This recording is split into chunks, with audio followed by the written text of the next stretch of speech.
There is so much going on in the Middle East, Syria, Iran, Egypt, etc., that it's a bit of a programming risk to do an event on a topic such as what Arabs don't know about America and how to fix it. It's not a headline story, although it ought to be a headline story. And our speaker today ought himself to occupy more headlines than he so far had the opportunity to do. It really is a great personal pleasure to be able to host this event. It's a theme of deep and long-standing interest of mine, and the person I'm going to invite to the podium in a moment is a partner and colleague of whom I have the deepest respect and the greatest admiration for what he has been able to accomplish in his environment and more broadly to address the fundamental question we're talking about today. Professor Mohammed Dajani Dawoodi is the founder and director of the American Studies program at al-Quds University in Jerusalem. He is currently a visiting fellow at the Washington Institute, where he has been working on two complementary themes. One is the theme that we're talking about today, and the other is a topic that has occupied much of his intellectual energies for the last number of years, which is the Wasatiyah movement in Palestinian politics. As he can explain far better than I, Wasatiyah is the Arabic word for moderation, middle ground. And the Wasatiyah movement is an Islamically based movement to promote tolerance and peace that has taken off quite powerfully in Palestinian politics. It is essentially a third way between Fatah and Hamas. And regrettably hasn't yet achieved the political prominence it deserves, but I think it offers enormous promise. I urge you to take a look at a fascinating piece in the Daily Beast, which came out just yesterday, focused on Professor Dajani and the Wasatiyah movement. Professor Dajani's work in that regard has attracted considerable attention. I point out just one such element of attention is Steve Covey's book, The Third Alternative. He passed away just a couple of weeks ago. But there's a chapter devoted to Professor Dajani and the alternative that he offers, the third alternative being a win-win way of approaching the Israeli-Palestinian conflict. And if you have a moment to take a look at this, I'm sure you'll find that quite edifying. But at al-Quds University, Professor Dajani has developed what I've found to be one of the most effective American studies programs ever in the Arab Middle East, in perhaps one of the most difficult environments to establish an American studies program. I had the privilege of visiting there not too long ago, speaking to the students, and getting a feel for the challenges and the accomplishments that Professor Dajani has achieved. He and I have written works together. A couple of years ago, we had an op-ed together in the International Herald Tribune on why Palestinians should learn about the Holocaust, which produced, I think, more feedback than just about anything that I've ever had my name attached to. He is going to talk today about both his personal experience creating and establishing and leading this American Studies initiative at al-Quds, and more generally about the challenges and the urgency of fixing some of the educational lacuna that many Arab students face in trying to understand America. the obstacles they face, both in resources and books and pedagogical tools, and what would be incumbent upon us if we want Arabs to understand America better, because we think that's a policy desiderata of what we should do as a government, as educators, as institutions of public education, to try to remedy this problem. It gives me great pleasure, therefore, to call to the podium my friend and colleague, Professor Mohammed Dajani.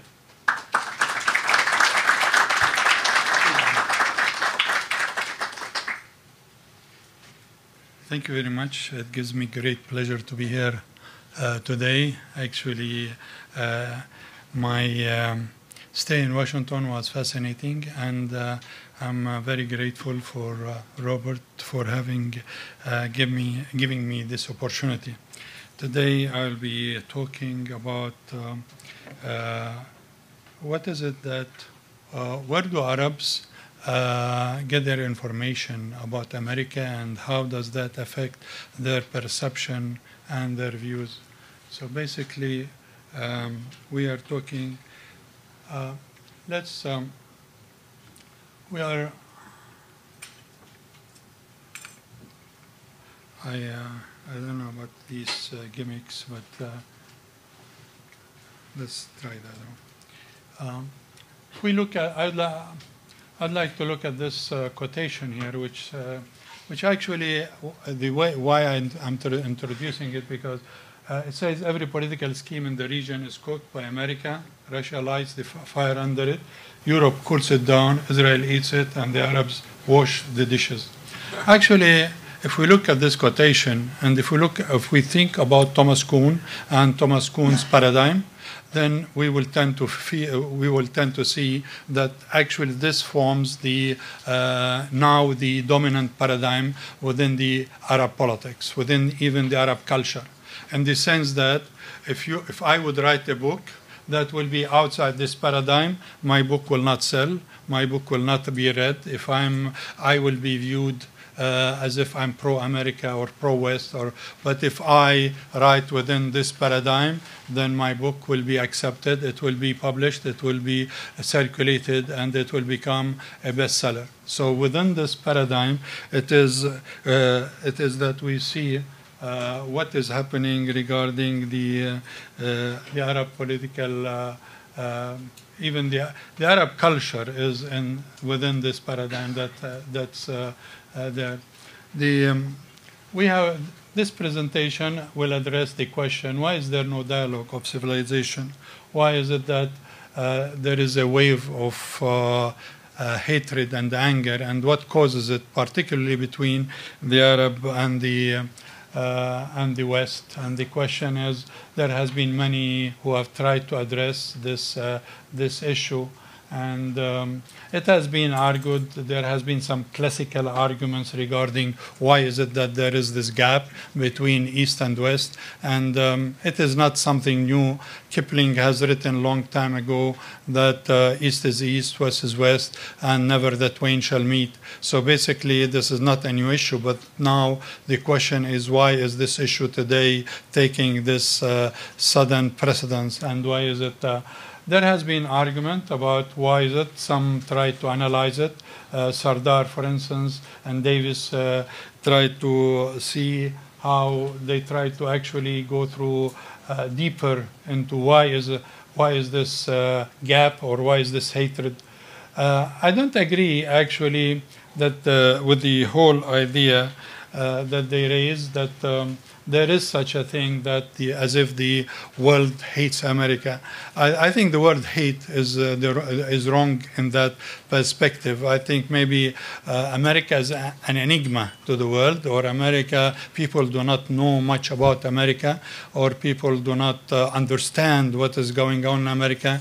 They do not understand the success story of America. Why is it that there is such a success story? This might reflect more, but regarding the way it is, I don't think that this reflects the way. Samuel Huntington talked about the clash of civilization, and he tried to actually move into that argument, and the people on the other side felt as if there is an attack on them, and as a result, the minority radicals tried to incite against this within the moderate majority. I think I'm in this theme, in this thesis, but I don't think that it is a conflict or a war in that. But what I'd like to show in this here, for instance, this is an article that has been written. It's a poll that has been done. It says the article says that 80% hold negative opinions about the United States. The Arab world looks at America with dark glasses. And then the article there talks about this survey that has been done in which shows that the Arab world looks at America in dark glasses. And what I'd like to do now is to try to explain one reason. There are many reasons, but I'd like to also, being an academic, I'd like to focus on the academic side. Why is it that the Arabs look at America with dark glasses? Basically, this is the question that I'd like to raise. Basically, it comes from a book that I have worked on. It's a bibliography about Arab books on American affairs. Initially, I thought as part of the American studies, it will be good for students to have a bibliography of books that has been published on different topics so that it will help them in their work, in their research work. For instance, if they want to do foreign affairs, to have the references there. So basically what I did, I tried to collect as many books as possible, buy them from different places, and then I started to have entries for this bibliography. And I went to Jordan to collect books. I went to Syria, to Lebanon, to Egypt, and I went through the different bibliographies that exist about books written about the United States.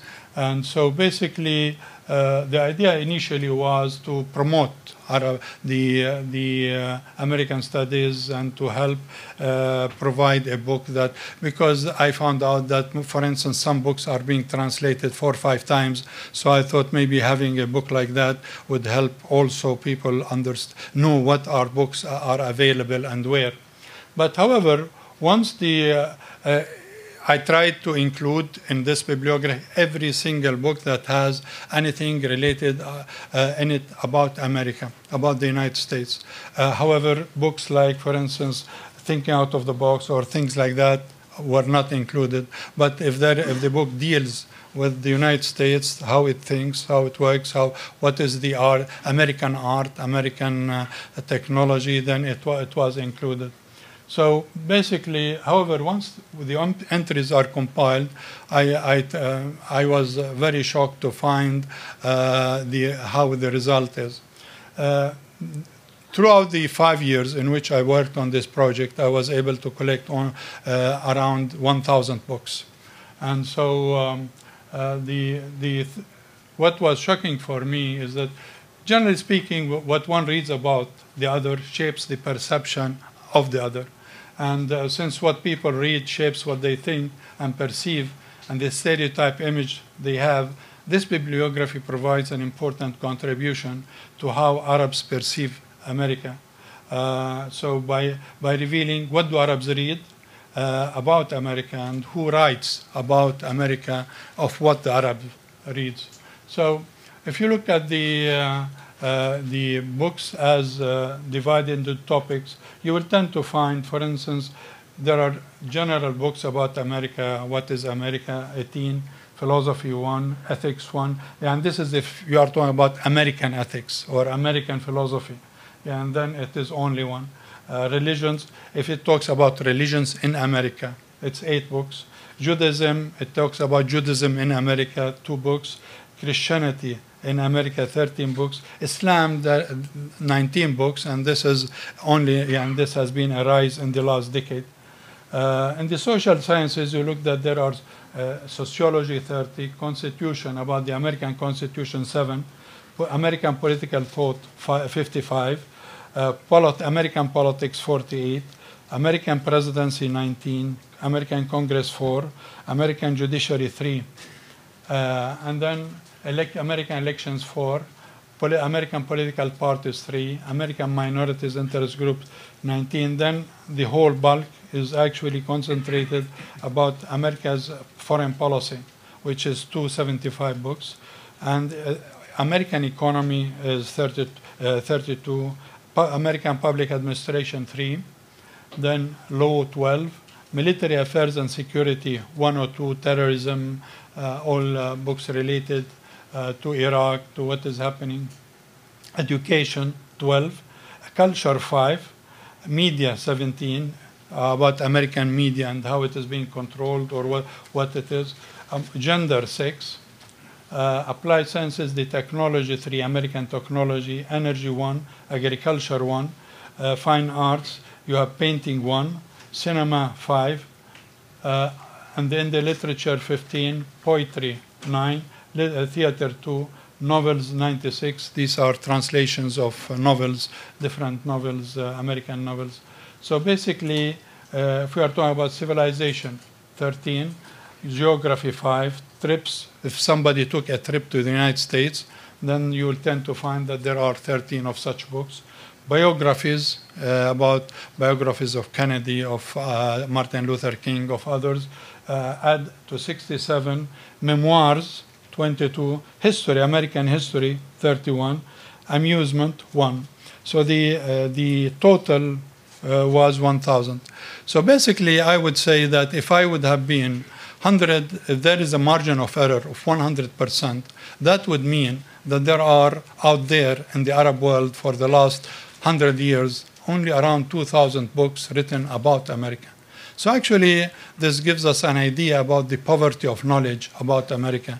Here, if you have books about horses or about baseball, you'll tend to find maybe 50,000, 100,000. So basically here in the whole Arab world from 22 countries published by whether the private or the public, you will tend to find 1,000 books reflecting about, talking about America. The question is, what about these 1,000 books? What type of 1,000 books we have about America? And for instance, once the task was finished, it was realized that a comprehensive bibliography probably studied, analyzed, and understood offers much more than meets the eye. In effect, such a bibliography is itself a database from which may be extracted a great deal of useful information, not only about both scientific community and the practitioners in the field who writes what and what are the themes there, but also about the subject under investigation. Yeah, and for instance, we tend to find that the dominant theme within the terminology and style of the various titles of the books published in Arabic dealing with American affairs uncover the dominant paradigms, well as exposing the dogmas, values, myths, and beliefs in the scientific community. So we look at these books and we will tend to find that nearly 25% of Arabic books on America deal with U.S. foreign policy. Here it is also interested that I classified according to years. So you will tend to find in 1920, 1930, 1940, 1950 how many books are being published. You will tend to find during the early to mid-century the books were very few, and then they started to rise in the 50s, and the 60s, and the 70s, but still a very small amount. Then we'll tend to find that 25% of the Arabic books in America deal with U.S. foreign policy. Here, the dominant paradigm assigns a low value to the way the U.S. conducts its foreign policy, spilling over other areas such as American culture. In addition, more than 10% of the books deal with security and military affairs, describing America as the policeman of the world. So it is, and this is be safe. This is also, most books reflect animosity towards the U.S., building the perception that the Zionist and Jewish lobby is in full control of U.S. decision-making process in Congress and the White House. And books such as Jewish Lobby and USAID, Jewish Power in America, Israel's Dominance in America. Now, don't undermine these books. These books are the best-selling books there. Many of them has been printed 5 times, 10 times, and so they are cheap books. They are very available. You walk into Cairo and they are in the streets all over the place, and you can buy them for $1 or $2. So they reach the masses, and they make a lot of impact on the way people think and people perceive things. Yeah, and for instance, this one, the Talmud of Uncle Sam, Jewish legends upon which America was built, or the crime is Western America and Palestine is the victim. The true history of America and the Arab world, America a huge Israel, Israel a small America. The end of Israel and the United States of America, and the birth of the bastard, or Israel the kidnapping state, America the kidnapped, Israeli lobby. This is Israelika or Americael, which actually makes it as if he's playing with the word about Israel and America. So he's talking about the role of the impact of Israel on the United States. Many books portray America as arrogant, omnipotent state trying to dominate the world. Titles of the books, words used in those titles, as well as designs of the book covers reflect this theme. Like these books, for instance, this is The Empire, about the global reach of America, the arrogance of power. Also, diplomacy in the age of American domination, the cosmic empire, the struggle against U.S. hegemony. Many books describe U.S. military interventions in the Arab world as a crime and warn the Arabs of its dangers, like America's Crime in the Gulf, Full Secrets, The Danger of America. For instance, this book, which is very popular, it says The American Invasion of the Islamic World. It discusses American ambitions to dominate the Islamic world and the extent of Jewish influence on the American and international decision-making process, as well as Jewish efforts to exploit the idea of the clash of civilization to plant the seeds of hatred and conflict between the Islamic world and the Western world. This book, many authors argue that there is a conflict with America as a result of its war on Islam, which aims to destroy the Muslim people and the Islamic world. So, Al-Ghazw al-Amriki, al-Watan al-Arabi, American invasion of the Arab world. The title of this book, for instance, American Strategy to Dominate the Islamic Ummah and to Destroy its Faith and Loot its Wealth. On the back cover, the author asserts the destruction of the World Trade Towers were executed by the U.S. as a pretext for the American onslaught against the Muslim nation. Here, for instance, this book talks America, its allies, and the war waged against Islam. It claims that the goal of the United States and its allies is to block and undermine any progress the Arab and Islamic states may try to achieve economically, militarily, and technologically. Such books are extremely well spread. They are being used in workshops. They are being, even in the universities, some professors use them as references. And students come with these arguments to you in the classroom. This book about the destruction of America is at the doors. Maintains that America and September 11 as a pretext, that America used September 11 as a pretext to wage war against all 80 Muslim countries and to humiliate all American Muslims living in the United States. In this book, Abdul Rahman, for instance, is America from the top to the bottom. He argues that the real war is between America and its protege Israel against the Muslims, and that the events of September 11 are but a fabricated pretext and fake evidence in which America hides its true intentions, despite much evidence which shows that Muslims had nothing to do with what happened, and that Osama bin Laden and his Qaeda organization had nothing to do whatsoever with those events, which is a Zionist American plot with copyright reserved. So, this book, America Burns Itself and Islam is the Savior. In this book, he concludes that only Islam can save America from the coming flood. Some books claim America betrays its friends, such as this book, How America Sells Their Friends, No Friendship Lasts, No Loyalty Persists, The Strategy of American Treachery Throughout History. America, The Policy of Deluding the People, by Zenati, asserts that the American people is deceived by the Jewish Zionist media and that the American people know nothing about what goes on beyond the walls surrounding America, and that the U.S. government lies to its people and hides the truth. In this book about America where to, wrong democracy, wrong energy, wrong power, wrong ally, the book cover states, America is the only country in history which went from barbarism to decay without having a civilization between them. The nature of American democracy is also questioned. The sentiment is that America lacked strong traditions in democracy and is described as a travesty and a failure. The country that's founded on freedom and equality and intended to be a bastion of liberty is portrayed as fraudulent, given that it has been discriminating against its minorities in the past and its Muslim citizens in the present. For instance, this book, Civil Rights in Peril, the targeting of Arabs and Muslims.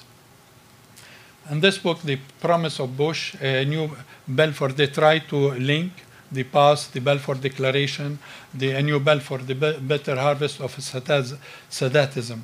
Or in this book, America, Europe, New Sykes-Picot in the Middle East. In this book, American Sadism, it talks about American use of power outside.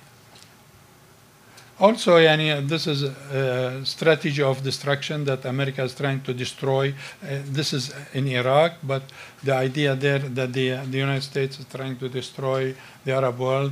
America, the adversary and the judge. So basically, also, again, this is published by Arabs. And the problem is most of these publishers here never visited the United States, never studied in the United States, never knew anything about the United States. And they are actually particularly the ones who are writing about Islam. And they are writing from their own visionary views. And it is to gain credibility. Now, this is published by Arabs. Now, to gain credibility to support this theme, this dominant theme, then you go to Americans or Westerners who are writing against America. You translate these books, and these books also become extremely popular. And to gain credibility, books translated by Arab publishers are those that are most critical of America.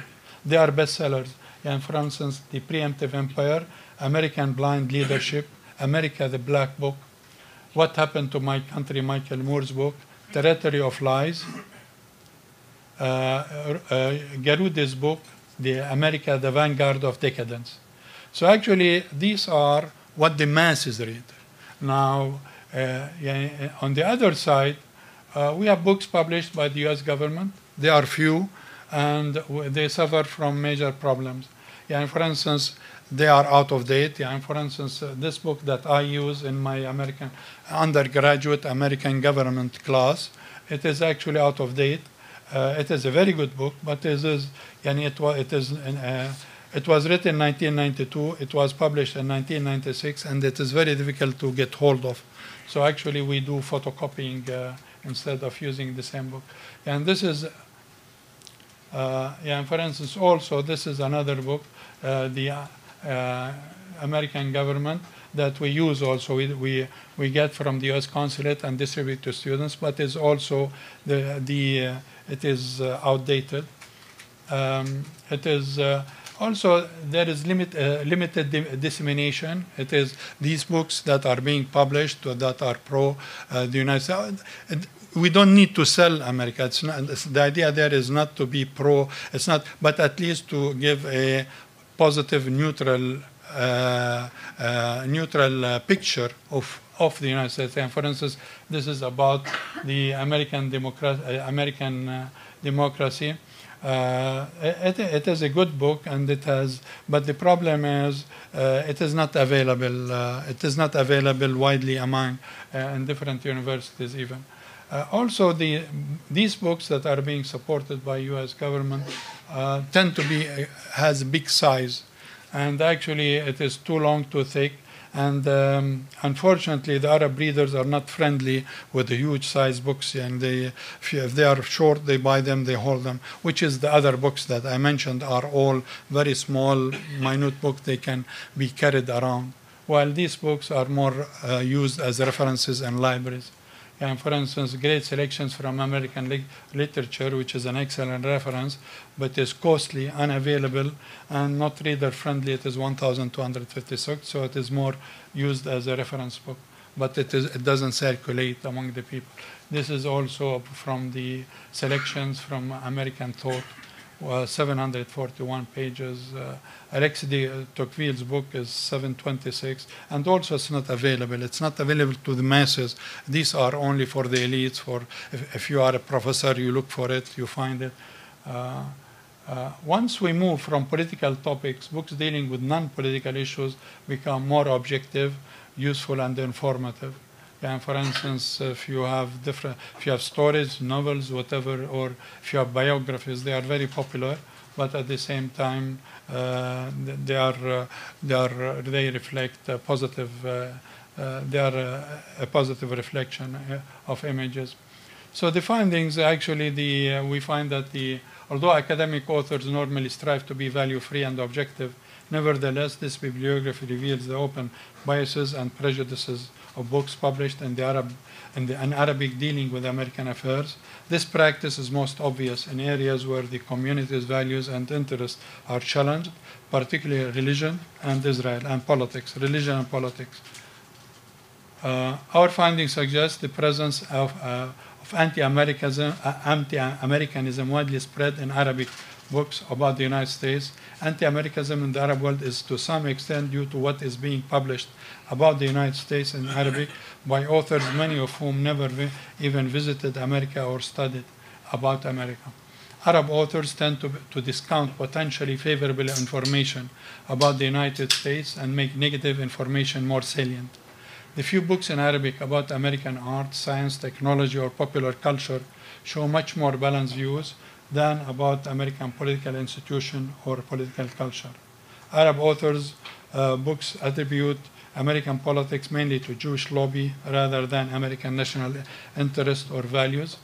No doubt there are better opportunities for mutual respect and understanding to grow between the American and Arab people should books published and distributed in Arabic be written by Arab academic experts and specialists in the area.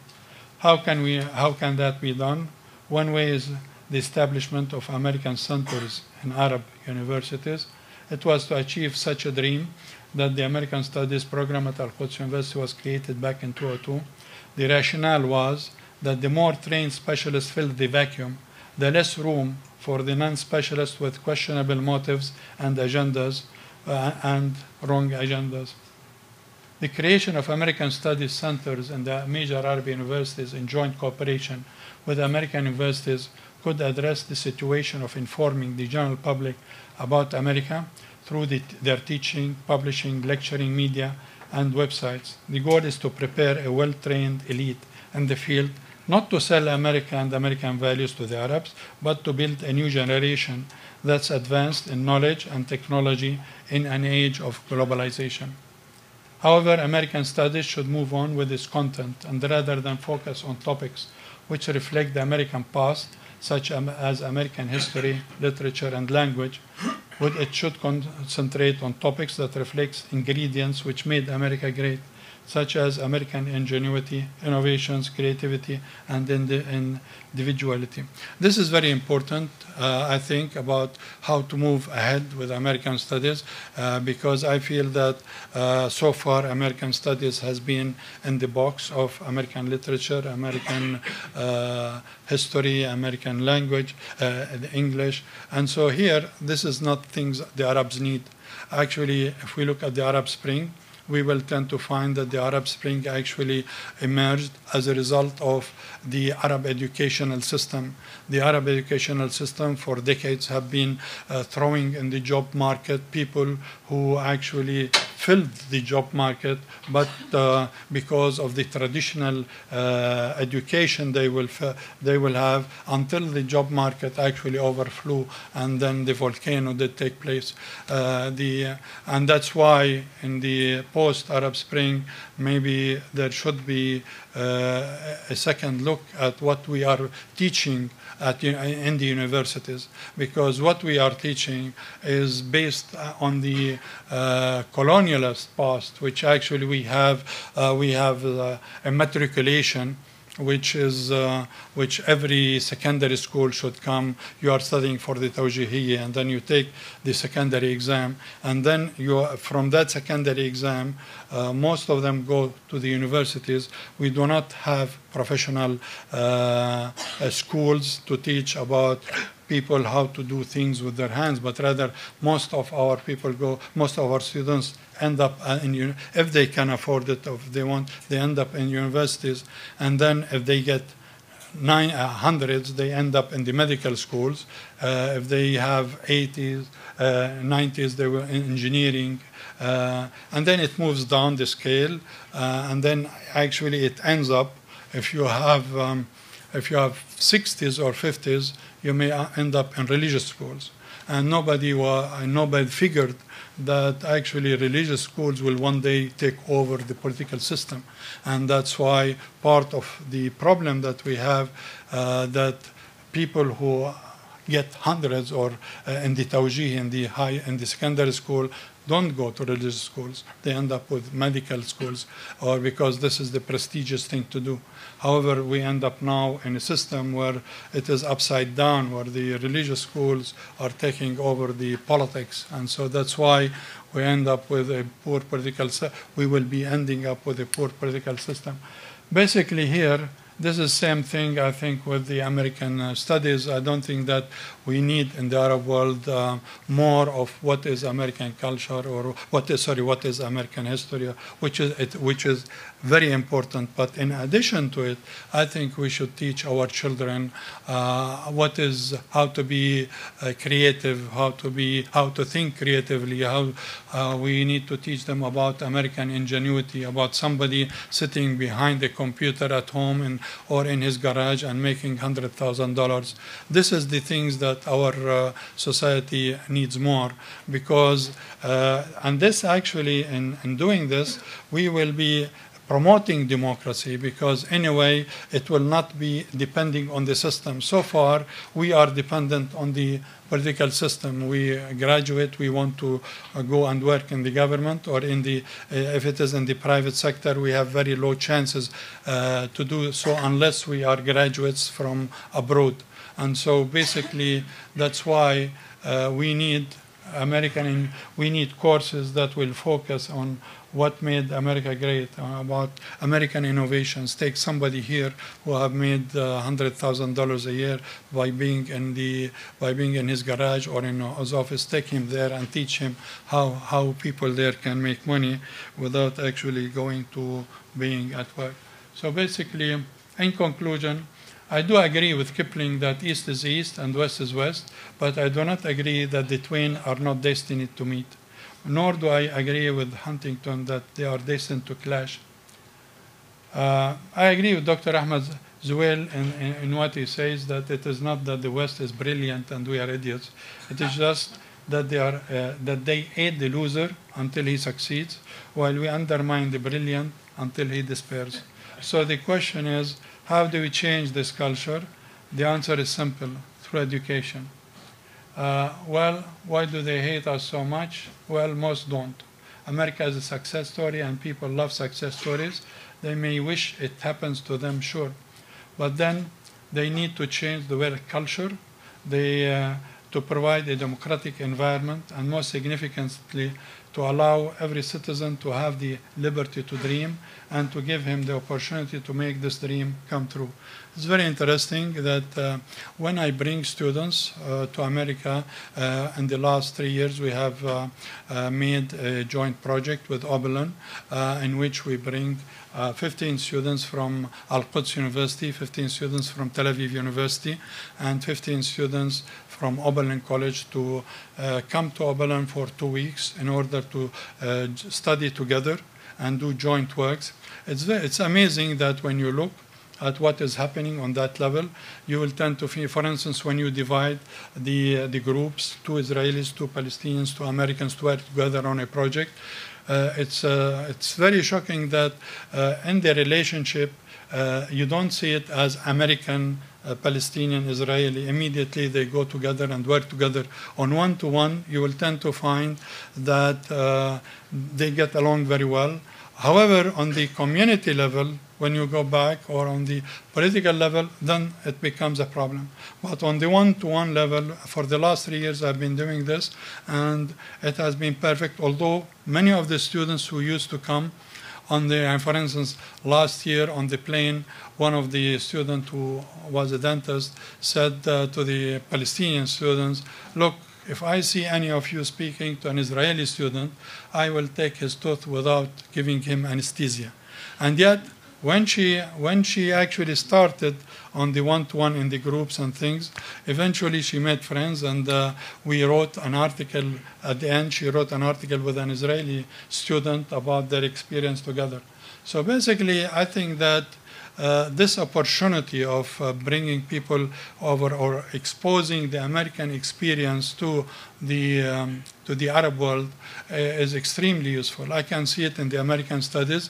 And for instance, initially when we started the American Studies program, we insisted that students joining the program should speak English and should take TOEFL and high degree in TOEFL.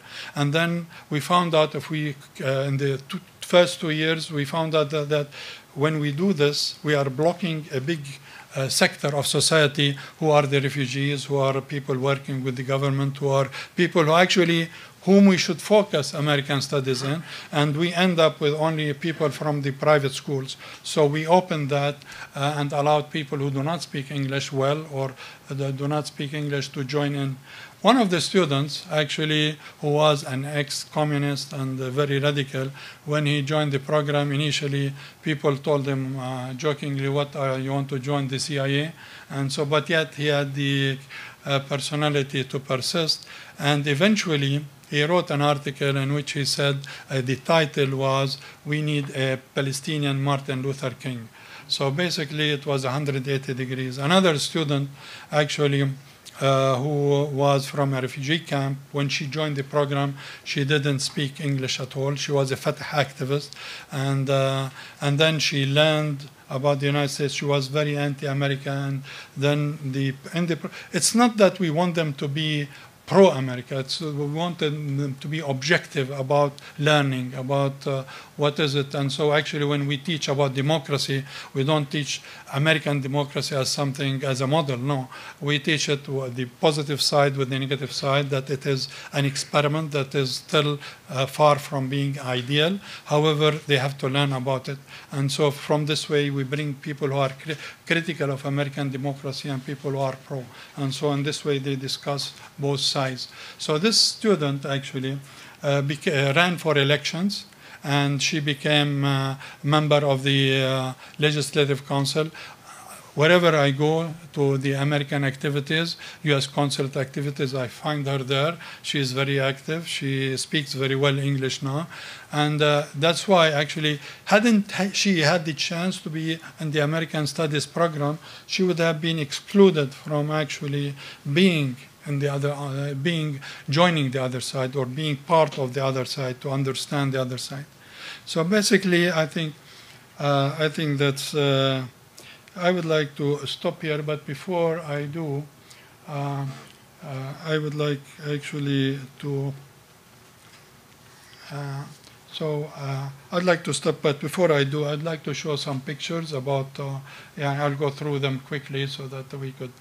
Just to give you an idea about our program, and and this is a letter that has been written in 2005 by Senator Lincoln Chafee about the program when I met him then. This is Senator Barack Obama's visit to the American Studies Institute. It was when he was senator, and actually it was fascinating because when he came and spoke to the students, he was very open, and he actually did not try to. And the students were very open in their questions. When people when he ran for presidency, journalists used to ask me, "Did you know that that he was running for presidency at the time when he visited. And my response was, if I would have known, I would have taken more pictures with him. and so, but it was interesting that that when he spoke to them, he was very open, and it was an eye-opener. He did not try to. On the contrary, he said America is supportive of Israel, and Israel's security is part of American strategy, and so do not even think about that in that side. However, we are for peace, and we will work in order to achieve peace. So that was the message that he gave them. So these are some of the. We work very closely with the U.S. consulate in Jerusalem, and. So when the congressmen or people come from the U.S., we have video conferences work, and this is with the Brandeis University. We bring this is we have actually guest speakers. We try to get as many as guest speakers as possible. This is a few minutes.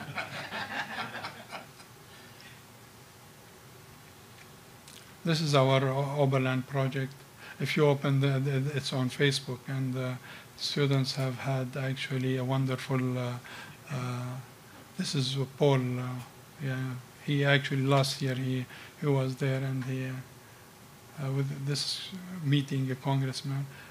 We took them to a mosque, to a church, and to a synagogue, and they listened to a priest, a sheikh, and a rabbi, and it was a very illuminating experience for them. And then these are some of the lectures. They took pictures of things like this in order to actually try to bring these ideas back home, to do this as a project at the university, for instance, or this one. We have that actually. So it was things like this actually and it was very interesting for them.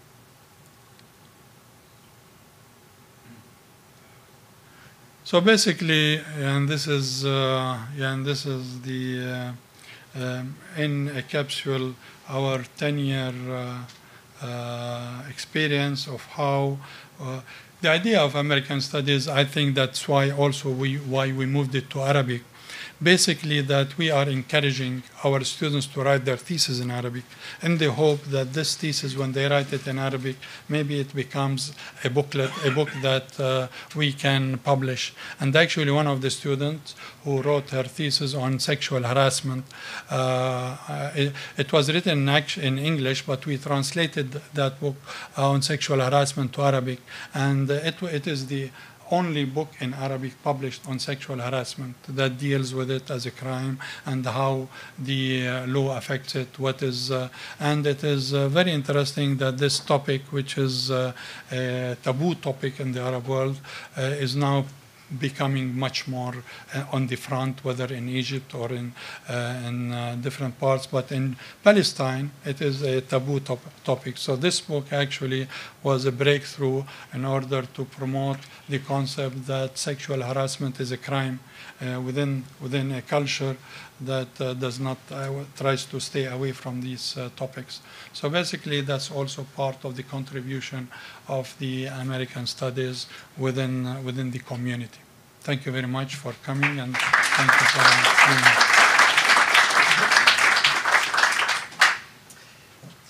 here. Mohammed, thank you. That's fascinating. Really, thank you very much.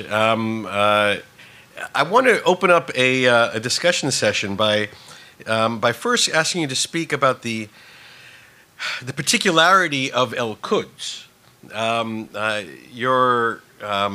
Your university is not on the fringes of the Middle East. You're not in Morocco or Oman. You're in Jerusalem.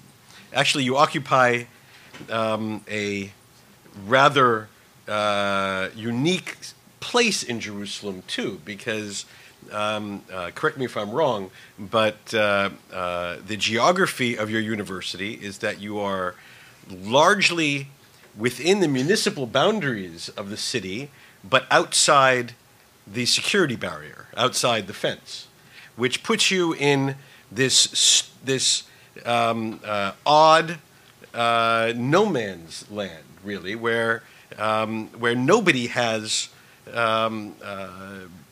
governance, where it's a piece of territory where the city of Jerusalem does not project its own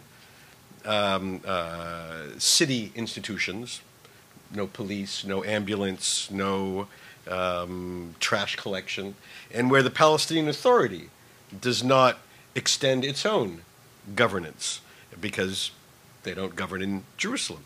So on top of everything else, you're in this strange universe. So if you could talk a bit about the particular challenge of doing all this at the heart of the Arab-Israeli conflict, which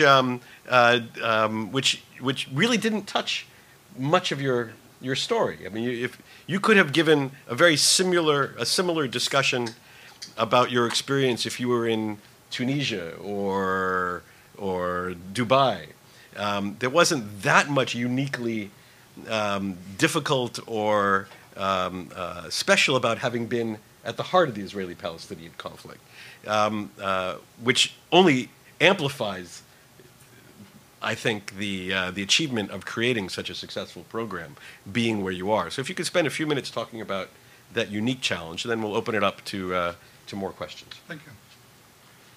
Actually, the idea of having an American studies, to me personally, was to pay back. It's a payback in the sense that in 1967, when the war actually took place in June, I was a student at the American University of Beirut. And then I, as a Palestinian students from the West Bank, we were cut off from our families because of the war. And at that time, I remember very well that the U.S. government stepped in and gave us full scholarships for us because our families could not send us money. And as a result, they gave us full scholarships in order to continue our education until we graduated.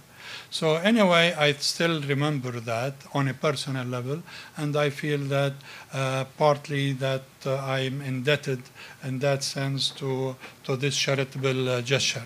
At the same time, I came to the United States and I studied here. I got an MA degree from Eastern Michigan and then a PhD degree from South Carolina at Columbia, and then another PhD from the University of Texas at Austin. And so I always felt I do not want to work here, but rather I'd like to go back and work within my community so that I can benefit my community within what I have learned here. So basically, although I was when I was in Lebanon, I was very anti-American, and actually I gave back my degree when I was president of the student council, president of the student council at the American University of Beirut.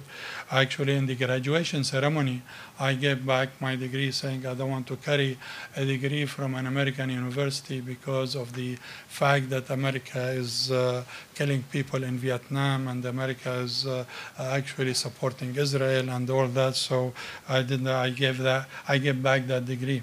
However, once I went out of the forest, out of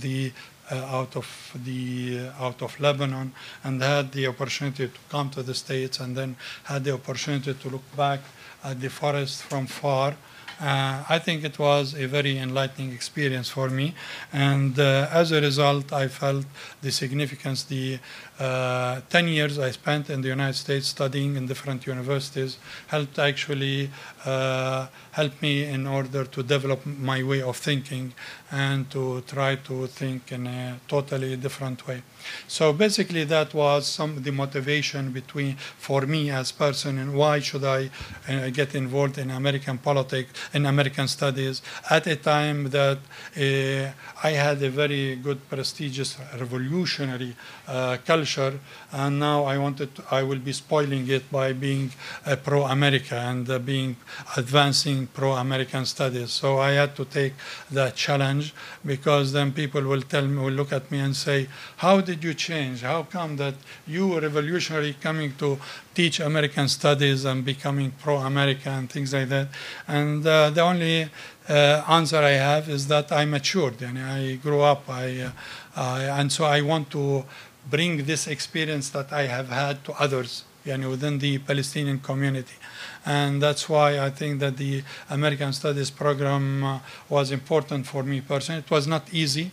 In the beginning, we were fought very strongly on the administrative level. We were lucky that to have President Sari Nusaybi to be the president of the university. The American Studies couldn't have been done in any other universities. It could have been done in Bir Zayt or in Najah University or any other university. The only reason that the president of the university was Sari, and he was very supportive of the initiative. And then whenever, for instance, when it goes through the actual channels that we apply for the academic affairs for the program, then it comes out that we do not need an American Studies, and what will our students do with this degree, so we do not need to have it to have this major. And then he will come in, and then things will change, and then suddenly American Studies is very much needed within the community, and we have to support it. Similarly, when it went to the Ministry of Education, actually it took more than 3 to 4 years. Actually, we were trying to get it recognized. I spoke to the minister at the time, Minister of Education, to have them recognize the program, and his answer: "Why do we need American Studies? There is no other place other than America where American Studies is being taught. So why do we need it in Palestine?" That was his response. And but we were lucky by a mistake, actually, that when we sent our application to the Ministry of Education Credential Committee, they rejected it for 3 years. And then actually the director did the mistake of sending his rejection letter to us. I asked him, we need a letter, an official letter that why aren't you recognizing the American Studies? So actually he did the simple mistake of CCing the U.S. consulate on that letter of rejection.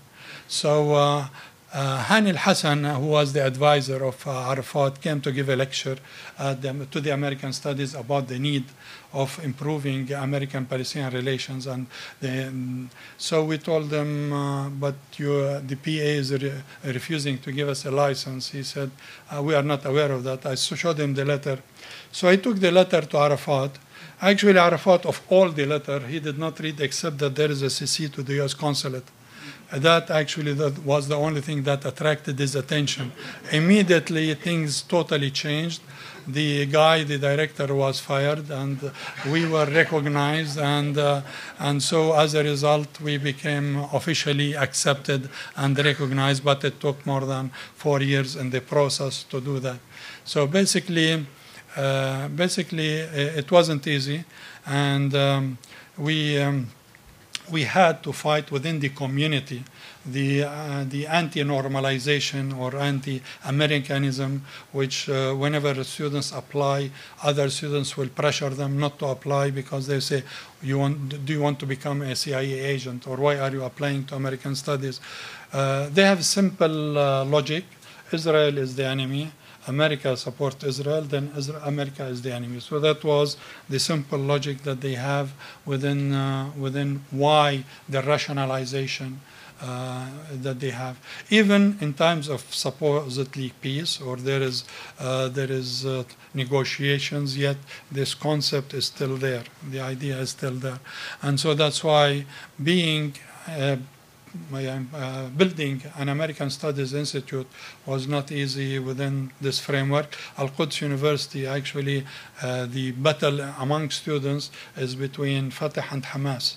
And Hamas one year wins the student council, the other year Fatah wins it. And so now that there is this division between Gaza and the West Bank, Hamas is actually not very active openly within Al-Quds University, although they try, but they try to actually harass us as American Studies, but still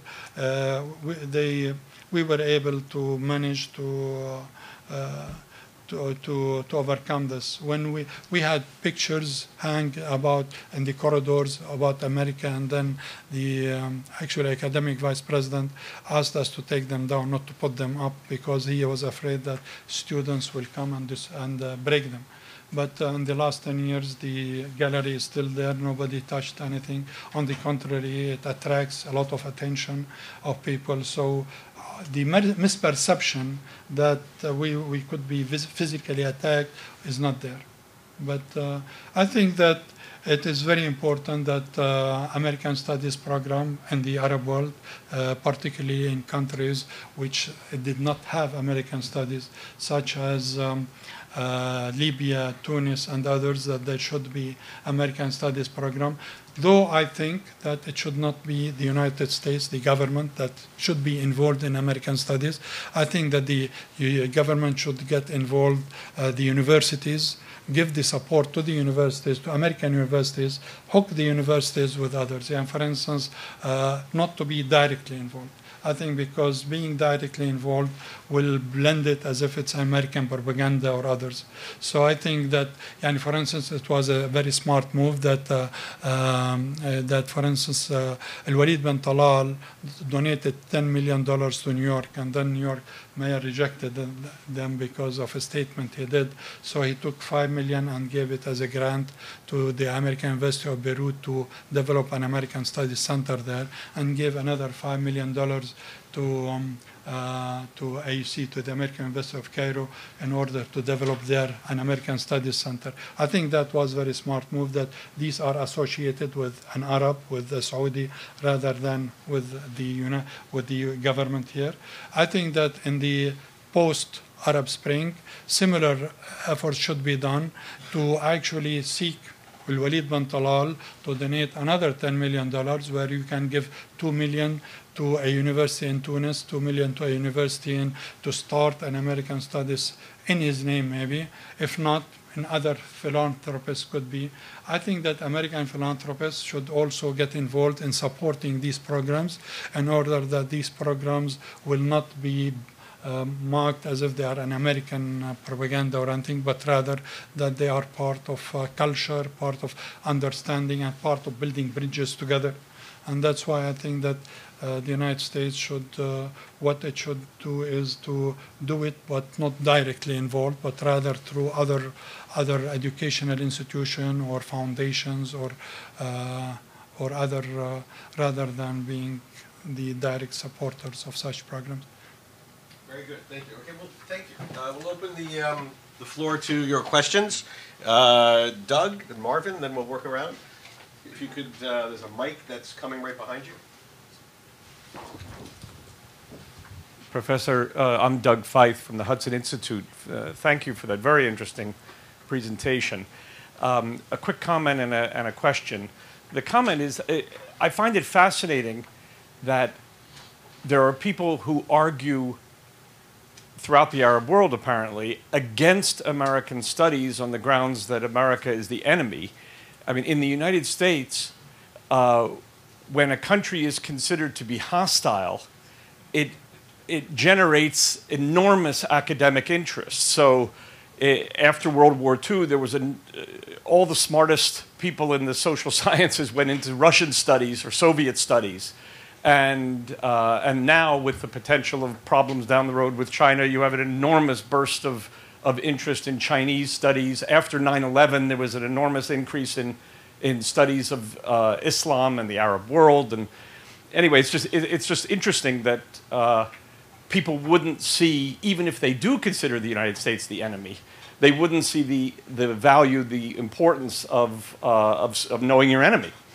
The question I have is, when you talked about all these books, I'm curious, what's a typical printing in numbers? You said certain books have 5 or 10 printings.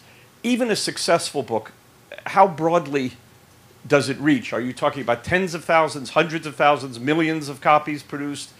And if one wanted to reach large numbers of people with written material, is it better to produce books, or is it better to do magazine articles? I mean, what is it that is read, and how widely distributed are magazines, for example, as opposed to books?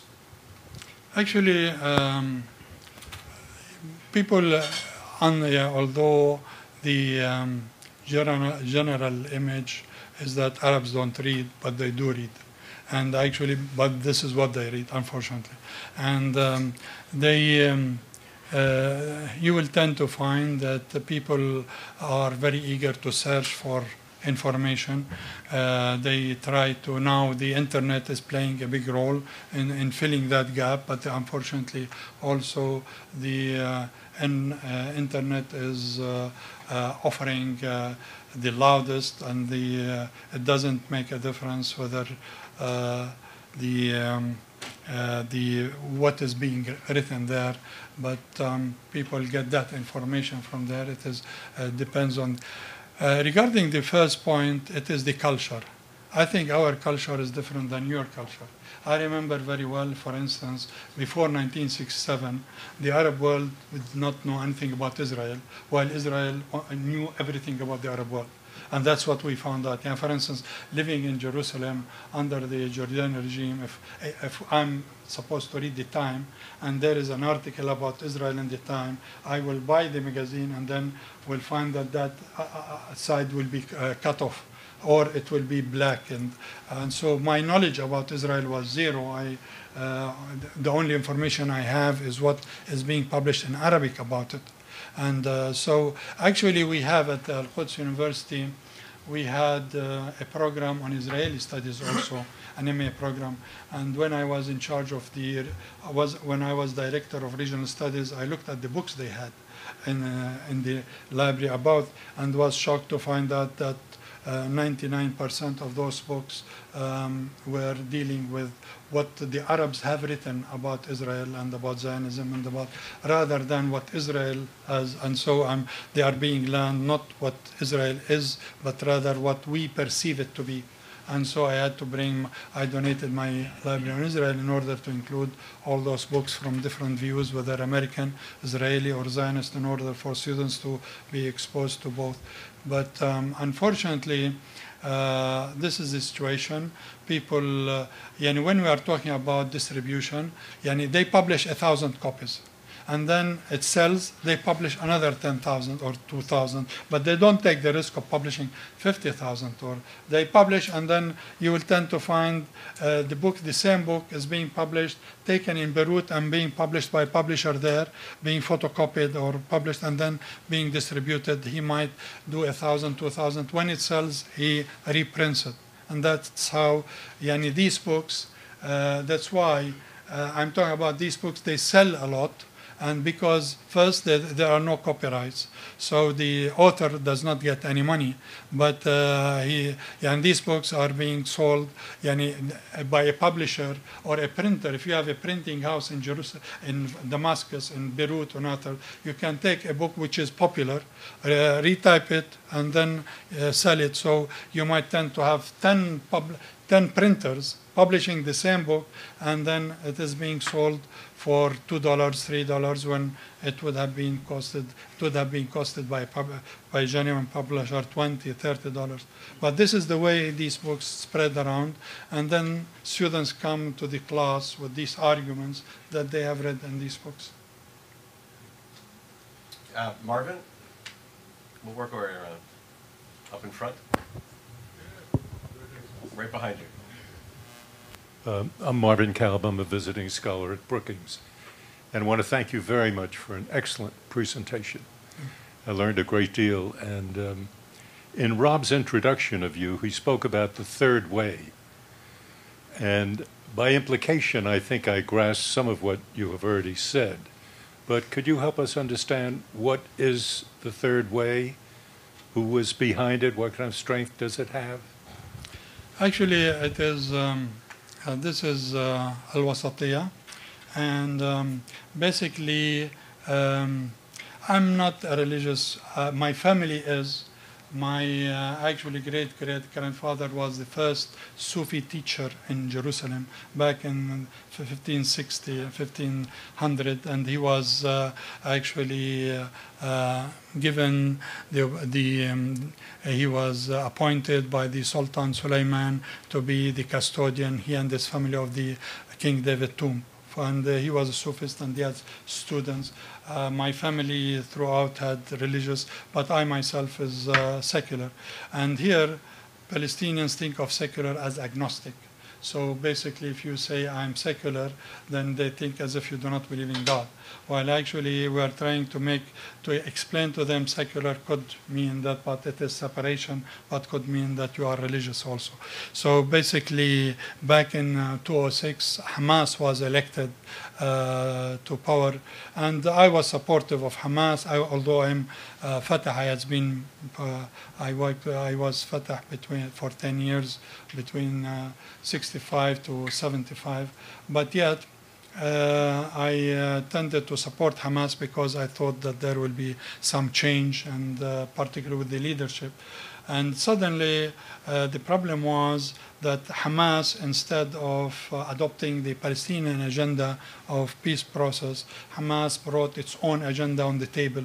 Hamas did not have the political savvy or diplomatic experience in order to realize that it was not elected because of its agenda, because that agenda was not on the table when it was running for elections.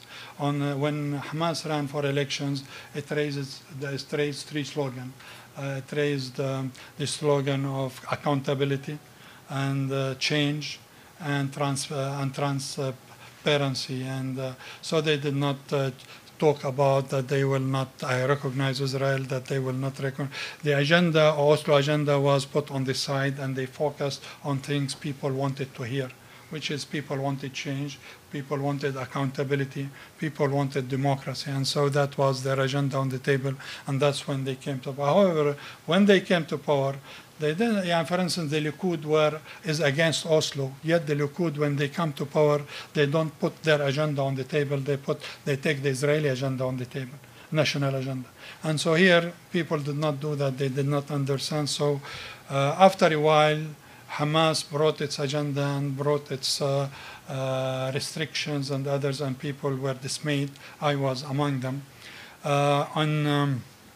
In one Ramadan, actually in 2006, it was in November, I was standing on my balcony, and there was a checkpoint near my house, and it was a Friday, and people wanted to go to the Al-Aqsa Mosque to pray, and there were more than thousands of people pushing through the checkpoint, and the Israelis have amassed a lot of power there, and they were throwing at them tear grenades, pushing them with horses and others, and people were standing there. So I thought that this is Hamas, and they want to have a clash with the Israelis in order to make a media event and things.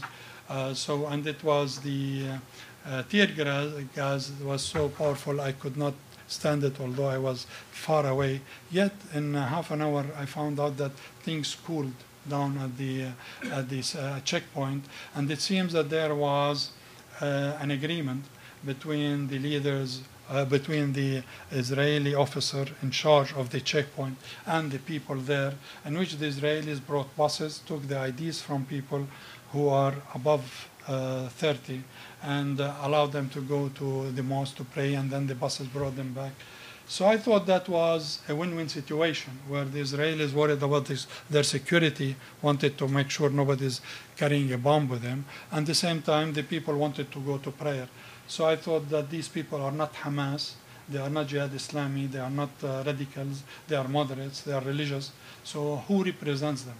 So at that time, Palestine is divided into three sections, the political scene. One where there is the religious groups, it's around 10 parties, and they are extremely radical. And then there is 70% are in the middle, and there is 50 political parties which are secular, but not religious. And so people in the middle in 1996 voted for Fatah.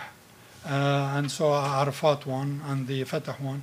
And the same people voted for Hamas in 2006.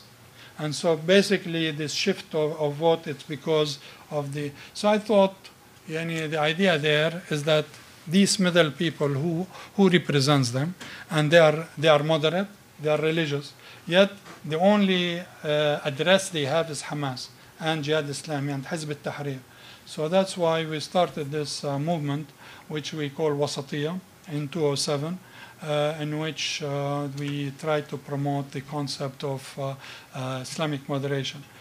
Once actually we started working on it, we saw how the radical use their, how they radical teach Islam to their people, to the people. For instance, we found the radical agenda of teaching Islam. For instance, the Quran and the Al-Fatiha Surah, it says that guide us to the right path, the path of those whom you have blessed, not those with whom you are angry or those who are lost.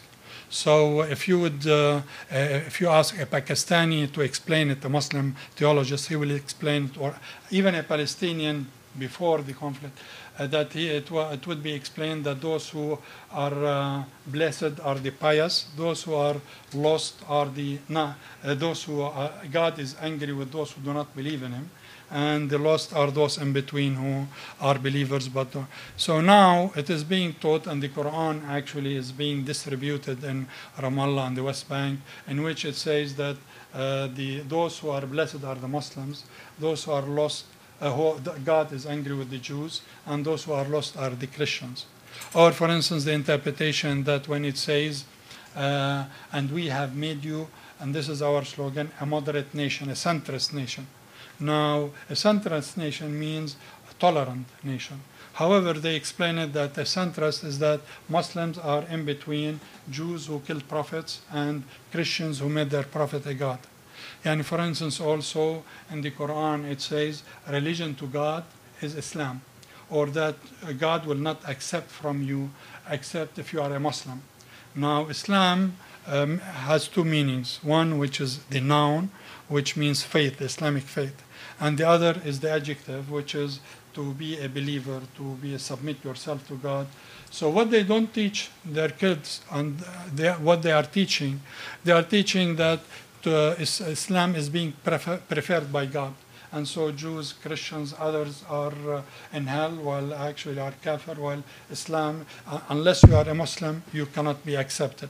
So actually, we try to bring up to the attention of those who raise this issue that in the Quran it says that Moses looked at his people as followers, and he asked, "Are you?" And he asked them if they believe in God. They said, "Yes, we do, and we are Muslim." They used the same word, "We are Muslimun." Jesus looked at his disciples. Also, there is another verse in the Quran that says Jesus asked his disciples, and the disciples said, "We are Muslimun." So actually, we tell them that the meaning, and when it says that religion to God is Islam, it doesn't mean the Islamic faith, because that faith was not there at the time the Quran was, but rather it means to submit yourself to God, to worship God, to believe in God. And so here, this is their agenda, is to how the Islam is being misinterpreted, and we are trying actually to help through workshops to try to present the work that we do in order to, through the media, for instance, we publish books and distribute it in Palestine about this concept, about what is Islam, so that Hamas, we believe that you cannot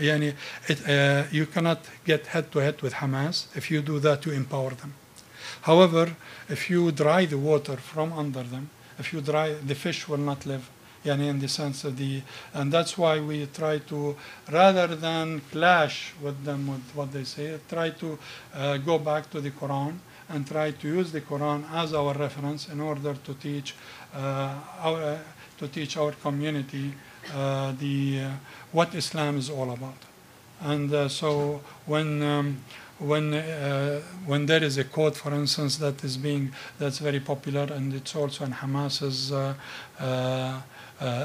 covenant, which says that the Prophet said that on Judgment Day, Muslims and Jews will fight, and then Muslims will win, and the Jew will hide behind the tree and the stone will speak and say, "Come, there is a Jew behind me, kill him." And so we are challenging this quote by saying that this is not this is a misquote, and the Prophet would never say that, because the Quran says this, and the Prophet have said that if anything I say contradicts what's in the Quran, then it is a misquote. So basically, that's the work we are trying to do. That's what, and You see, you've provoked a lot of questions. Yeah, Howard and Bob, and we're working around. Thank you, Howard Sumka. Professor Dajani, it's great to hear you and to see you again. You mentioned in your talk not just about American Studies programs, but also the need to teach creativity. And I know when USAID was doing its projects in the school systems, critical thinking was a sorely needed topic, and we tried to introduce it in all the schools we were working in, as well as building school-community relations. And I wonder, the students you see at the university, are they prepared for this kind of thinking process, or has the battle already been lost by the years they've spent in public schools learning by more traditional rote methods? actually, unfortunately, it is important to teach the children, but the problem, who is teaching them? Actually, this is where we need the teachers to learn creativity, and the teachers to be able, in order to, I get so shocked when I have in my class teachers of English who do not speak English. And so this is where I think that we should focus on the teachers in order that the teachers could teach that. But it is extremely important. And I think that that's something that we need, because this is one of the things that we teach in American Studies about being open mind and closed mind. And we try to explain to students that you have to come into the program with an open mind in order for you to understand what's happening. If you come in with a closed mind, then there is no hope that you will be able to understand what's happening in this program. And that's why I think this message should go through the educational system, because so far the Arab system of education has been about memorization, and particularly the Palestinian system also. And this is very helpful for the government and for Hamas and others, because then they will accept whatever you tell them. However, that's why this is not our agenda, and I think this should not be the agenda of the American Studies, and that we should encourage an American Studies program courses on that. And not only on the level of children, but also on the level of adults, because our problem with adults, with American Studies, for instance, if you look at the Arab world, you will not, it is extremely scarce to find people who are specialized on the United States in the academia, or who are specialists on American Studies. And so that's really part of the problem. Let me, if I may take, can I go back? Let me actually, I would like to take 5-minute opportunity, because the question has been raised, to show you pictures of what we are doing in Wasatiyah. I will go through them quickly, but it will give you an idea about our work. So basically,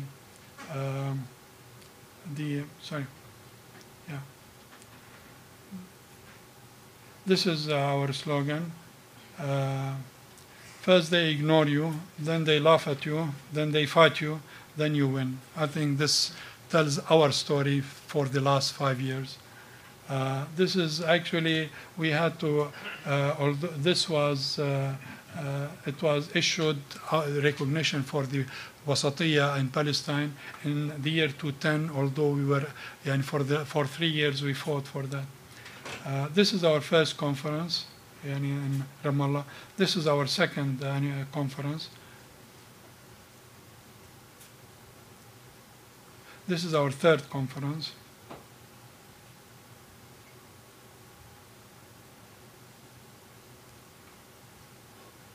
This is our fourth conference. at al-Quds University. These are volunteers with Wasatiyah. This is the 5th conference. And you notice that there is more religious people taking part in the conference. These are volunteers. We do workshops with the religious leaders in order to explain Wasatiyah, and imams in mosques, and youth. These are imams in Nablus that in mosques taking a workshop on Wasatiyah. Also lectures, we do lectures and different workshops for youth. We try to use the media in order to publish articles about Wasatiyah and about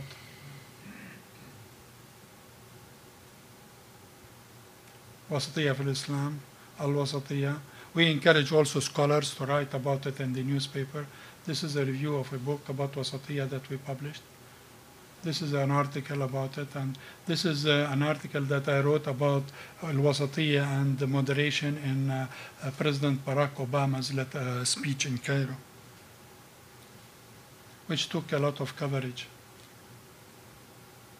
We try to promote it in different ways and help with kids, libraries. We collect books on Wasatiyah, and actually what we do, we reprint them. Tawfiq Hakim wrote an article about Wasatiyah back in 1983. So we took that article and we reprinted it as a booklet and we distributed it. So basically, our message not only in the Palestinians, we try to actually also promote that message among the within the Israeli community. So this is in Tel Aviv University, Hebrew University. This is a very important rabbi. This is in different.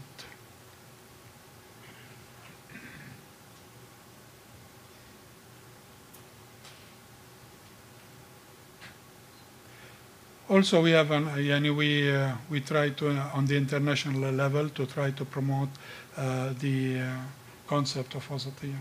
Well, I'd like to get a couple more questions. It is over. And just to give you an idea that this is basically part of the work we are doing, and I visited Auschwitz and wrote about it, and actually we publish books. And this is a book about the Holocaust. And so basically we are trying to,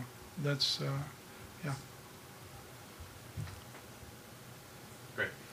Robert Riley, Patrick Clausen. Thank you, Professor. Bob Riley, American Foreign Policy Council. The United States government has invested tremendous resources and effort in entering the arena of popular media in the Arab world through Radio Sawa and Al-Huda television. Can you speak to the impact of these efforts, whether they're creating a positive impression, a negative impression, or whether they're simply irrelevant? And would you in American Studies ever direct your students to, say, watch Al-Huda to learn certain things about the United States, or it's not on the horizon? No, actually. Let's get a few more questions because we only have a few minutes left. Patrick? One of the things that American professors of Middle Eastern studies do is sometimes will appear on television and talk about developments in the Middle East. Could you talk about your experiences of who Arab television stations use as commentators about developments in the United States, and how well informed you think that those people seem to be about developments in the U.S.? Okay. Yes, on the right here. James Kitfield from National Journal Magazine. There was quite a controversy created recently when Governor Romney, in visiting Israel, made the comment that the difference economically between Israel and the Palestinian territories was due to culture. I'm curious whether you think that there is a problem of misperception on both sides of this divide, since you straddle it such a middle ground. A lot of us thought that missed some of the nuance of the situation over there. Yes, please, at the back. Yes, thank you. Ghazi Ben Ahmed from Le Club de Tunis, a new think tank based in Tunisia. Briefly, our objective is also to strengthen the relationship between Tunisia and the United States. And this is mainly done through strengthening the ties between the US business and North Africa business. But also education is an important element. And my question to you is, we were thinking about pushing for an American University of Tunis or American University of Tripoli. So is there a difference between an American university or American studies? Okay, Thank you. Why don't we take this bunch of questions? Let me start with the last one. Sure, So I sure. remember it. Since you remember it. Yeah, actually, there is not much difference. There is a big difference, because an American university is like the American University of Beirut. I spent there, maybe I was the longest student there. I went in 1964 and left in 1975. But I accumulated more than 400 credit hours. But I think that the American universities is different, and they teach American courses, American way of introducing things, which is very important. But the American studies focuses on studying the United States. American universities do not do that unless you take a course within that. But it is actually part of the American educational system, which is very, very important. It introduces that. But the American Center, Study Center, focuses on what is the U.S., what is American culture, what is American literature, and things like that. So if you graduate from an American university, you can tend to have an BA, MA, but not necessarily about America. But if you graduate from a course, a program on American studies, you tend to study about America. So it is two different. An American center could be like the American Center at the American University of Beirut or Cairo, which focuses on teaching about America, while a university does not.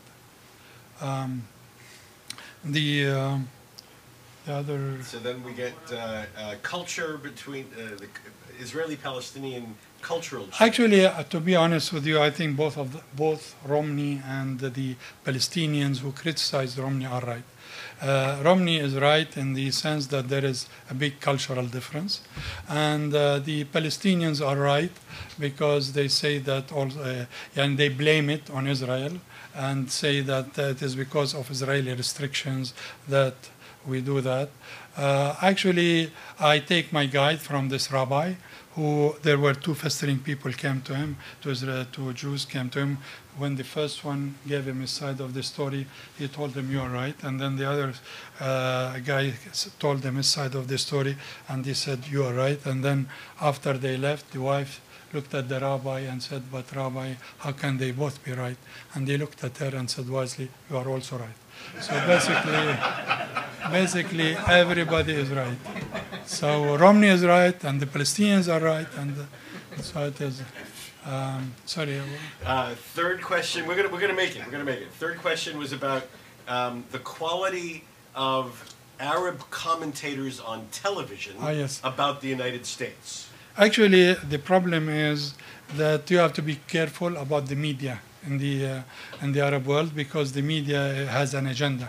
Yani, for instance, if they invite you, like once Al Jazeera invited Sarim al-Saibi, and they stacked the deck against him, and they even made people call him who are actually, they were trained what to say and what to do in order to actually embarrass him. So it is very important how to deal with the media.